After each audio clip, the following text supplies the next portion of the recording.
Thanks for joining us during the very busy PCMA conference and taking time out of your day to join us.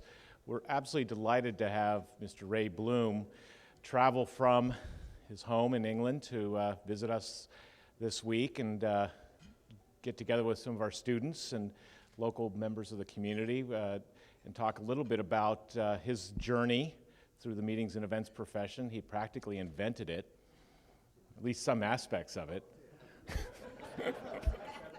I just called Mr. Bloom old. Mr. Bloom is the chairman and founder of the IMEX group, which has a fantastic trade show in Germany, and recently launched the IMEX America show in Las Vegas, which was I think, undisputed overnight success in terms of the numbers and the metrics that this industry uses to measure success. And he's been an entrepreneur, I guess, for a very long time. His family was actually in the auto business, Volkswagen, and had very high marks in the service arena. He actually, many of you may be familiar with the EIBTM show, which he built up and then sold to Reed Travel some 15 years ago, and subsequently opened a show that's done equally, if not better, than that show. He is really considered a leader in this industry. He's been honored. I've got a long list of things that I could read here, but I'm not going to take time to do that. His views on the meetings industry and where it's going are sought after all over the world, so it's a real pleasure to welcome Mr. Ray Bloom. Come on up, sir. Thank you, Carl. Thank you very much, Carl. I was wondering what you were going to start reading there, but I faced that situation earlier in the year with someone who was being inducted in the CIC Hall of Leaders, who had a list of all her accomplishments, and I was sitting next to her. I'll tell you who it was. It was Faye Beauchene. I was sitting next to her, and I was about to go up and introduce her, and she's looking, what are you going to say? She said, we can take all that out. I was just about to go up and introduce her, so that's what happened. Good morning, everyone. I'm really delighted to be here with you in San Diego, amongst some very old friends and students and people I'm meeting for the first time. I'm here this week, of course, for PCMA, which is the most incredible success. I don't know the exact numbers, but it's not that far off 4,000. Those numbers are so high because of the quality of this organization, so it's really tremendous to see them succeed, and I'm sure that it will be very good for your city as well. There are so many decision makers here, decision makers both on the supplier side, but particularly on those who place business. So I hope it's a great benefit to you. I do want to mention one person who isn't here this morning because she was responsible for me being here in the first place, is Patty Roscoe. And I want to mention Patty because, first of all, she's a very dear friend and a very old friend of mine. Carl mentioned when I launched EIBTM, but it was in those days you're talking about back in '88, when Patty was, of course, heavily involved in the industry for many, many years. But at that time, she was on the site board of directors, and we were very involved with site, and I'll mention that a little bit more as I talk this morning. And I got to know Patty very well in those days. I've been to San Diego with my family. We've been out to dinner together. I'm sorry she's not here, but if you can pass on my very best wishes to her. What I thought this morning really was that we'd have a little bit of a short talk, and I was really talking to Carl about this, and I thought really I'd just really talk about the story of what's happened. A little bit about the Hosted Buyer program, but I'm not going to go into great detail about that. And then perhaps we'd have a little bit of questions and answers after that, if you would like to ask any questions.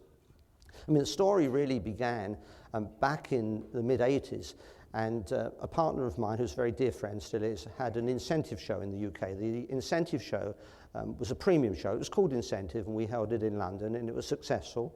And one day we were talking about the fact, I was learning a little bit about incentive travel at the time. I thought, well, perhaps we could do something that was on incentive travel. And we looked at it and thought it'd be nice to do something that was a bit broader than just the UK. Here came the link with Geneva. You'll find there's reasons for these links all the way through, and not too much was actually pre-planned. My wife and my in-laws came from Geneva, not originally, but they resided in Geneva. So I used to visit Geneva quite often. And one day a friend of my sister-in-law said, look, there's this beautiful, worked actually at Palexpo, beautiful new exhibition hall had been built only 2 years earlier. So he took me around, he showed me, and he said, it was absolutely beautiful and it was new. I thought, so it would be nice to do something here, I don't know what. So one day my partner and I came to Geneva to meet them, and on the way over we said, what are we going to talk about? And we said, well, this might be our opportunity to do our incentive show. This was actually in '85. So we took an option on the hall for 6 months while we were going to do some feasibility. That proved pretty much impossible to do any feasibility. I learned a little bit, but not anywhere near enough to make a decision. But anyway, we made a decision to go ahead anyway. And so we launched the show in July of '86. The lead time was just under 2 years, which is what I've generally done. And the first show was to take place in May of '88. So during that period of time, we did a lot of work, of course, to attract the industry worldwide, who, of course, I didn't know at the time. So everything was very new. And, of course, the key to everything that we do is to attract top buyers to come to the show. Whole reason for any trade show to exist and to be successful. And we did a lot of work. We bought a lot of data and so on. But about 6 or 7 months out, I got very concerned that we, in fact, weren't going to get these buyers to travel cross-border in Europe to come to the show.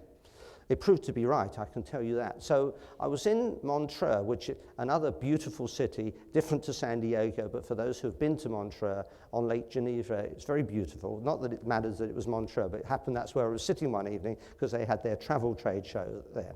And I was sitting there with the head of the PR company we work with, who was, again, a very dear friend, and we were talking about it. And we came up with the idea. And the idea was this, that to go to the trade publications in our sector in Europe, and it was based on readers' trips. I don't know how familiar they are here in the United States, but in the UK in particular, magazines and consumer publications sometimes have reader trips where they arrange a trip for all readers, and it's usually discounted prices and that sort of thing. So we based it on that, but we tweaked it, and we said what we would like to do is for you to invite your top readers to come, and we will pay for them. We will pay for their flights and their accommodation and any ground handling that there is. And so we went round to all the trade publications in Europe, and I think every single one of them said, yes, we'll do it. And that really was the origin of the hosted buyer program. They say that necessity is the mother of invention, and that's exactly what happened here. How were we going to get the buyers? The show itself, normally our shows are 3 days. We'd made it 1 day too long. It was 4 days. Bearing in mind, didn't know we were going to get any buyers at that. In the end, we couldn't reduce the number of days. So it was a 4-day show, and in that very first show, we brought in about 600 hosted buyers, and the show was a reasonable success. It wasn't the size that it is today, of course, as well, so it didn't have to be as many buyers as we get these days, but it was still only just enough. And the reason I say I knew we'd done the right thing is what I always say is we got every buyer in Switzerland to come to the show. They both turned up. So we knew that we'd done it right with the hosted buyer program. And regard the trade associations, which I will say a little bit more about, but the one trade association that I've been associated with ever since then, and started then, was CITE, because of course CITE are the leading associations worldwide for motivational travel, it's the term more used now, incentive travel.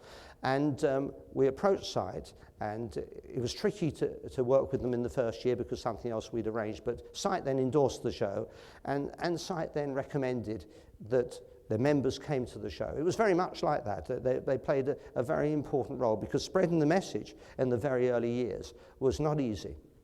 So that was the origins of the hosted buyer program, and other ideas have flowed from that. Something that happened in the first year, which I'd like to mention to you, is how we started off with appointments. Not individual ones, which I will talk about, but the group appointments, where you get groups of buyers going from stand to stand on pre-arranged appointments. An area of their show was particularly quiet, and Paul Flackett, who's known to many people here, my friend and also the managing director of IMEX. By the way, he was the managing director of the IBTM in '88, so it just shows you how long we've been friends. Anyway, unknown to me, Paul left the halls and went across to the airport, and he met a group coming from someone else some people here know, Martin Lewis, for meetings in Incentive Travel magazine in the UK. So he said to Martin, I'll tell you what I want you to do. I want you to bring your group somewhere in the hall, and I'm going to get the exhibitors to come and meet them. I didn't know this was going on. So Paul said, look, we've just done so-and-so and so-and-so. I said, what a brilliant idea. I said, you know what you've just done, don't you? Well, here we are, and we're still doing the same thing all these years later, going into 2012, and we've been doing that since '88. So that was really the background to EIBTM. I will talk more about how we've refined it when I talk about what we're doing more recently. But in '97, I sold EIBTM to Reed. And so that was and I had a non-compete agreement. I carried on managing it for 2 more years and came out in 99. During that period, my family and myself decided we'd do something else for a while. And so we launched some coffee shops. I don't know whether Carl's looking, he didn't know about this, but I thought I'd just mention, it's good you didn't have it on your agenda there, Carl. So we did, because that was just about the same time as Starbucks was starting in the UK. There were some other clones, but we did that. So we went into that and we opened about 12 stores and we had some more premises which we didn't open. But then my non-compete was coming to an end, so we decided to finish with that. We were fortunate enough to dispose of that. And in 2001, we launched IMEX. And if you look at the timings of the launch in Frankfurt, it was September the 25th, 2001. And that was the actual launch. And I came to the United States, it must have been 2-3 weeks later, to ITME. And we did a launch over here, a very depleted ITME, obviously, at that time. And so we launched it there. So that was the beginning of IMEX.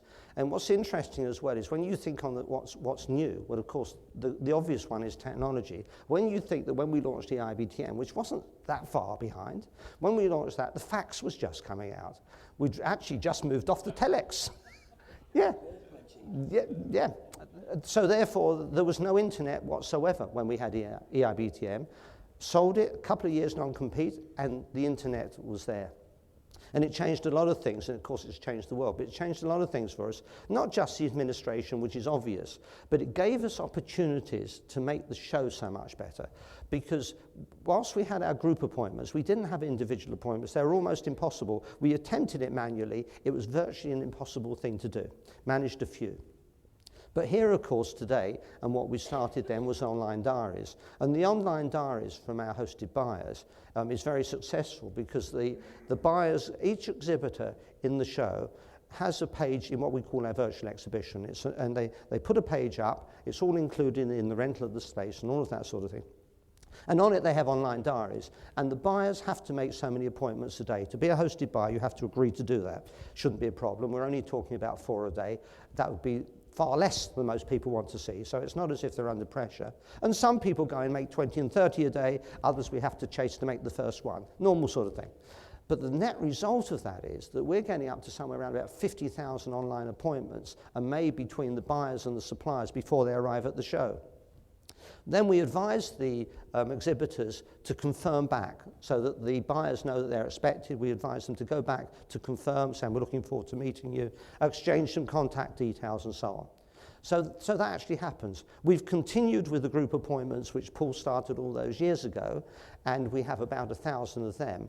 And what we do to make sure they're working, because of course there's imperfections with people having to arrive at situations on time in a busy trade show, but we have a team of our own staff who go around auditing it. So they go around to the stands a few hours afterwards or a couple of hours later. They say, we just want to check that your group turned up and so on and so forth. We get the odd one that doesn't, and we manage to keep a few up our sleeve, and we ask them to let us know if they don't, and we send others around to replace them in virtually every case. So technology's helped us enormously there. We also send out, except for those that don't allow us, the names of all the hosted buyers a few weeks in advance. It's probably about half we're able to send out these days, which I'm pleased that we can send that many, because the result of that is it's to allow the exhibitors to do their pre-show marketing. But the point about it is, unfortunately, some people abuse it when they've got email addresses. It's a perennial issue, I should think, for most people. But in this particular case, it's important we do it so that exhibitors can do their pre-show marketing, and after the show, we send out the entire list, again, that we're allowed to send out to all the exhibitors to do their follow-ups through the year. So that's really how that works. I mentioned earlier on the involvement with the trade associations, and of course I'm here with PCMA, and we're an industry partner of PCMA, and we've worked with the trade associations from the very beginning. It started off with SIDE, it still is SIDE, but now it's really all of the trade associations. We work, of course, very closely with MPI, we work with PCMA, we work with DMAI, and we work with an organisation some of you might not be so familiar with, but it's a major organisation called ICA, the International Meetings Association, which is in fact really the most international of all of the associations in our sector, but it's largely a supplier organisation. It's got members, I think it's probably about 80 odd countries. There's only just over 1,000 members when you consider, compared to the big numbers of some of the other associations, but it's a very important association, the Association of International Palais de Congrès, the convention centres, and one could go on and on.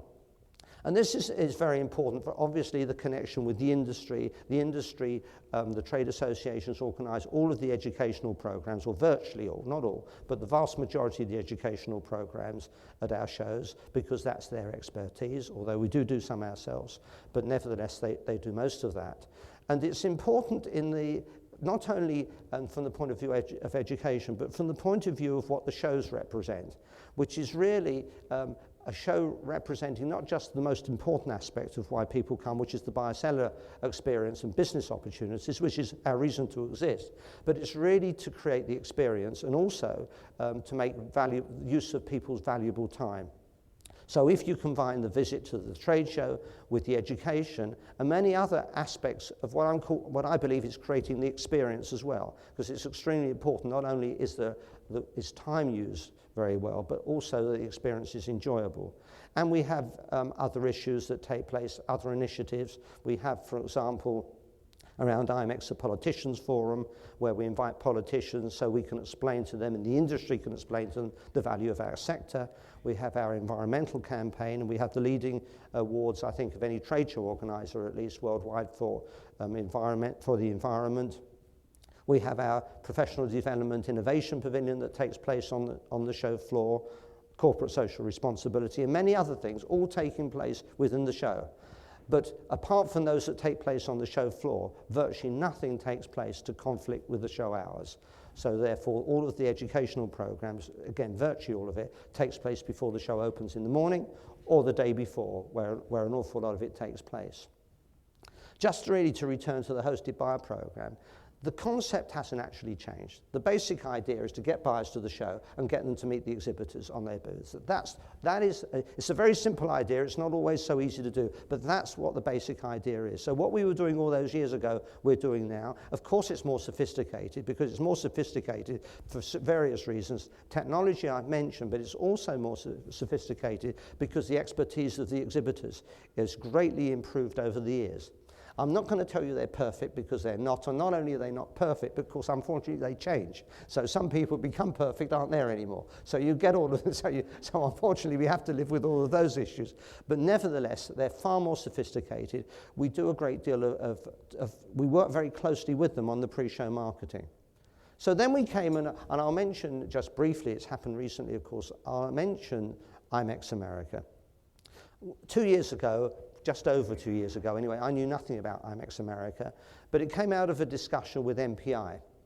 And the feeling was that their expertise in its other areas, education and many other areas, but not so much in trade shows. And so they said, well, we discussed, why don't we get together and we'll run the trade show. So they dropped their trade show at their World Education Conference, and the decision was made that we'd launch IMEX America and that MPI would be our strategic partner and recommend the members and the exhibitors to come to the show, which is what's happened. And we've had a good start. The show was considerably larger than I forecast. We launched it in October of 2011. MPI, of course, ourselves were partners. We then went to the Las Vegas Convention Visitor Authority. It was very important that they were on side. I don't mean financially, but I mean from the point of view of support. It was very important that the whole city was going to support the show, which they've done. Although it's held at the Sands Expo, part of the Venetian Palazzo complex, it's really a show for the whole city of Vegas, and the whole city has become engaged in it and are extremely supportive. So we're very pleased with the relationships we have there. And I mentioned earlier, and related to the success of the shows, and hopefully we can develop on this, is the way that we're able to work with the exhibitors on the pre-show marketing. We decided to do something this year which we tested earlier, but we'd only just really touched on it, and it was to have webinars. So we went out to the exhibitors, because there's so many different ways to take advantage of what we're doing if the exhibitors know how to get the benefit. So we went out and we offered webinars, and we were staggered by the response. And we gave a series of webinars to exhibitors. 1,000 exhibitors came to these webinars. Bearing in mind, you're talking about a show where we had, in terms of personnel, maybe 3,000 exhibitors. It was a very high proportion, and some were from the same organization. So this was a very interesting, and of course they were appreciative of it, but it helped them a lot. And we decided then to open it up to buyers as well. But we did that pretty late, and there were a few hundred who came in, and we'll develop that in the future. And a few hundred of the buyers came as well. And we found this very advantageous. And it's another great use of technology. I have to say, I didn't expect the numbers to be anything like that. I just thought it was a good service to be offering. So I think that's basically an abbreviated summary of the story. I'd be happy if there's any questions or anything else anyone wants to discuss to answer. What were the webinars about? I don't know. You shouldn't have asked that. No, I wasn't doing them. The webinars really are this. The webinars are to demonstrate to the exhibitors how they can use what we're doing to increase the links between themselves and the buyers. That's ultimately what it's all about. So the webinars are to show them how to do the pre-show marketing, advise them how to use the data that we're sending through to them, to do all of that, to tell them if you send too much data, then nothing's going to be seen, for example, how to do it, how they should communicate with those who are coming online onto their diaries, and everything that's going to enhance their presence in the show, to demonstrate to them the messaging services which are used as well, just so they can get the communication very close between the suppliers and the buyers. It's everything really to assist them in their pre-show marketing. And then, although they can't respond to the webinar by speaking, they can do it by email, so therefore they can come through with supplementary questions on anything that they want to know. So the basic idea is to improve the pre-show marketing and then make the experience more successful for the exhibitors. The webinars were put out, we think we started them in August, the show was in October. So we did them, we were holding the webinars right up until I think 2 weeks before the show. And of course, we didn't know that we'd have the demand, we didn't know that we'd be doing so many webinars. So we increased the volume, the number of them. And of course, we'll continue to do that. So we start in August.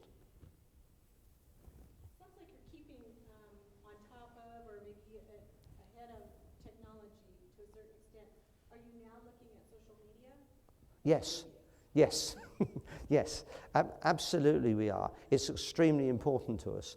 Of course, again, it's so recent, but it became of limited importance, but some importance in Frankfurt back in May. Much more so a couple of months ago in Las Vegas with the communication. So the answer is yes. I'm no expert in social media. I don't know if any of our team are, but we're working hard and we're working with experts on it all the time. And we've got one person internally who we've employed where a very significant part of his role is social media. So he's a bit of an expert on that. So yes, it's extremely important and hopefully, because everyone has also got their concerns about it, but hopefully very beneficial to what we're doing. I'm looking at it very positively. I think it's very helpful indeed.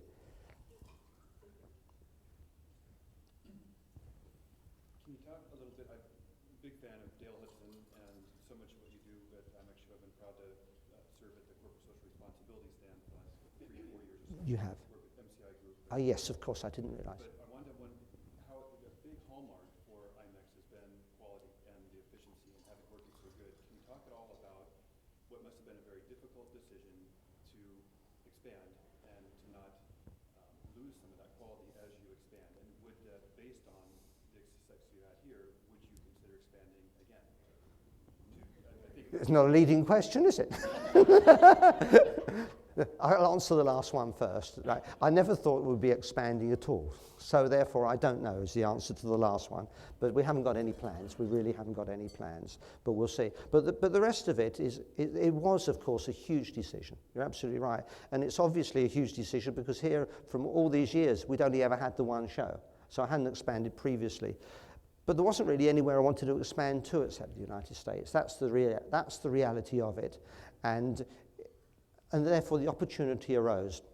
To manage the expansion, It's very true that I started off with one concept in my mind of how to do it, and changed my mind very quickly, and decided that the way that we would manage the development IMEX America was to manage it through Hove in England, through our team in Hove, who had the expertise and been doing it for years and years, and just to expand that team a little bit.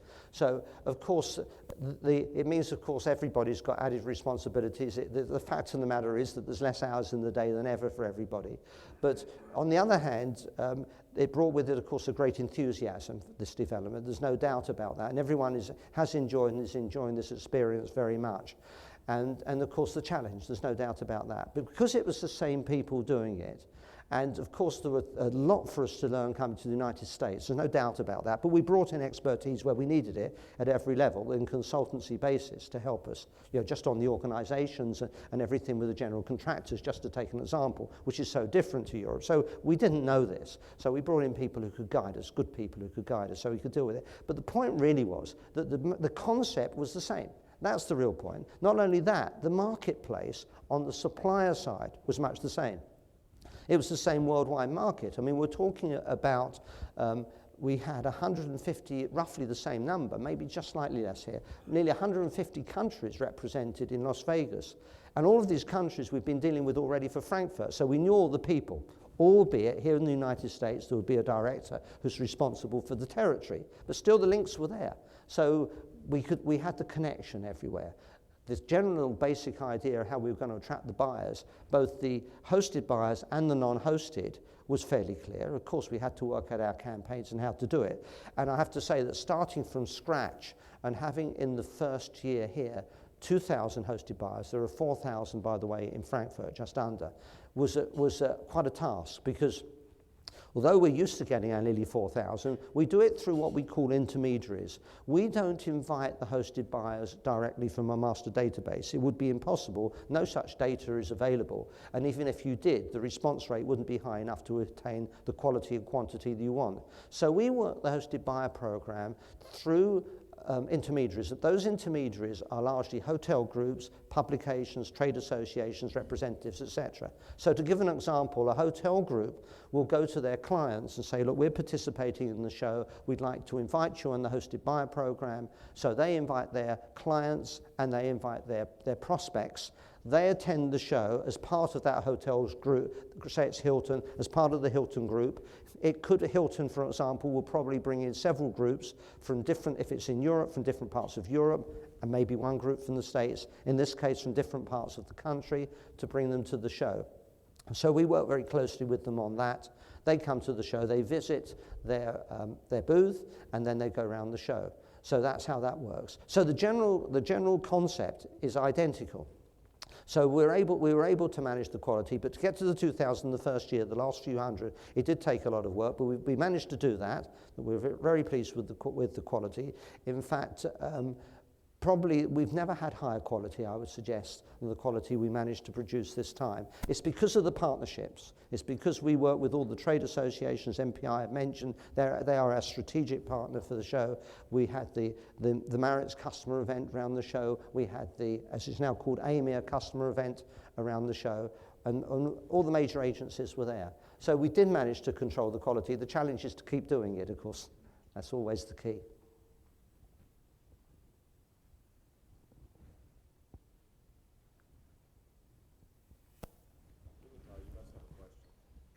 I'll pass that to you.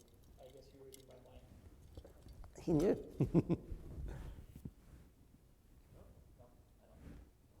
There is a question.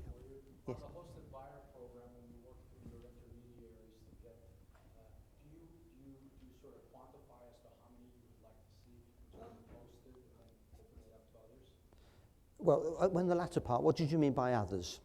Well, I mean, you just said that when you start out on the programs, you work through the intermediaries. Yes, that's right. Yes. Basically the vendors that Yes. run the shows. Yes. And they invite people over. Yes. So they obviously host them. Yes. And they host a certain amount. So Yes. do you cut off the amounts of hosted parties Yes. that are allowed? Yes. Yes. Give your allotment. Yeah. Yes. the hotel groups who are hosting them, it's still just so you understand that, we're paying for all of the flights and hotel accommodation. Even if they stay in the Hilton, we're still responsible for paying for the rooms. But the point is, yes, as Madeline is saying, we give them a target allotment, which is allocation, which is agreed with them in advance. We keep in very close contact with the intermediaries. In Frankfurt, we have 450 intermediaries. If you count, say, a hotel group that might bring in 5 groups, we count that as 5. So we have about 450 intermediaries. We keep in very close contact to see how they're going, because we want to achieve the targets. So therefore, it's the numbers we have in Frankfurt has been built up now over a number of years, and so it tends to continue. We don't take it for granted, it tends to continue, so we managed to get the numbers. Here, of course, we were starting from scratch, and even if it was a similar intermediary, say it was the same hotel group, they weren't used to working with us in the United States. We were used to working with their sales offices in Europe, so it was brand new. Even if the name seems the same, it was brand new to them, and that's why it was quite a challenge. But also address, I think, Yeah. they have to qualify, and it's tough. It is not easy to get in to be a hosted buyer. And obviously, when you started out, sort of go back to the very beginning. Yes. You started with the hosted program, Yeah. to sort of seed the event, if you will, and you seeded it, and have you gradually cut back on the hosted program or the allotment, or have you? The hosted, it's very interesting. The hosted program in '88 was 600. We're now bringing in nearly 4,000. We won't expand the size of a show without expanding the hosted buyer program. I won't do that, because all we do then is dilute the quality of the show. So next year, we know that IMEX America is growing, and we're already intending, we're raising our forecast now as to the numbers coming in. And it's a very interesting question you asked about, because it's implicit in that, to what extent do you need to do it? I'll never forget the first show, and it was on the 3rd day, and I remember Site wanted to have a meeting with me, so we had a coffee, we'd like to have a chat. And they could see what was going on. The only buyers were there were the hosted buyers. And they said, it was Faye. And she said to me, how long do you intend carrying on with the hosted buyer program? And I said, indefinitely. You could see the relief. So, yeah, yeah, yeah. Excellent. In your opinion, in the age of technology, you can buy anything you like on the web, the communication is instant. Why are people paying thousands of dollars to still meet? Yes, it's very good. Well, the simple answer, of course, is that our business is so personal. I mean, I had breakfast with Roger Dow yesterday, head of USTA, and of course the leisure sector is so totally different, and it's not personal. In the end, people are buying through brochures and the internet. And really, every one of the reservations that are made in our industry, there's a personal element. And so it's simple as that. People need to meet face to face, and we're giving them the opportunity to do that. So that's the simple answer. Thank you, everyone, for coming. We're going to run a little student program. Thank you. Pleasure. Thank you. This is very part of your morning with us, and I'm sure Ray will be hanging out if anybody's got some one-on-one questions, and thank you for coming. Class dismissed. Yeah, absolutely. Absolutely. I didn't know what to do. I learned some things. Oh, good.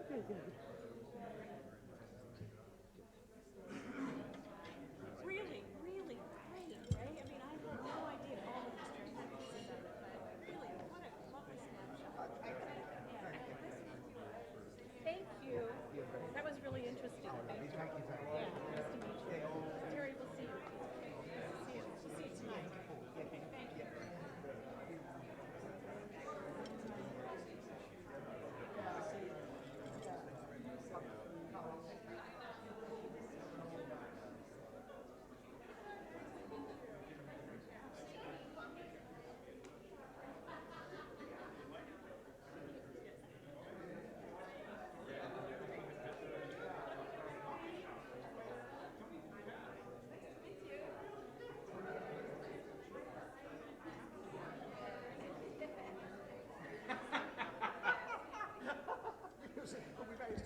My very first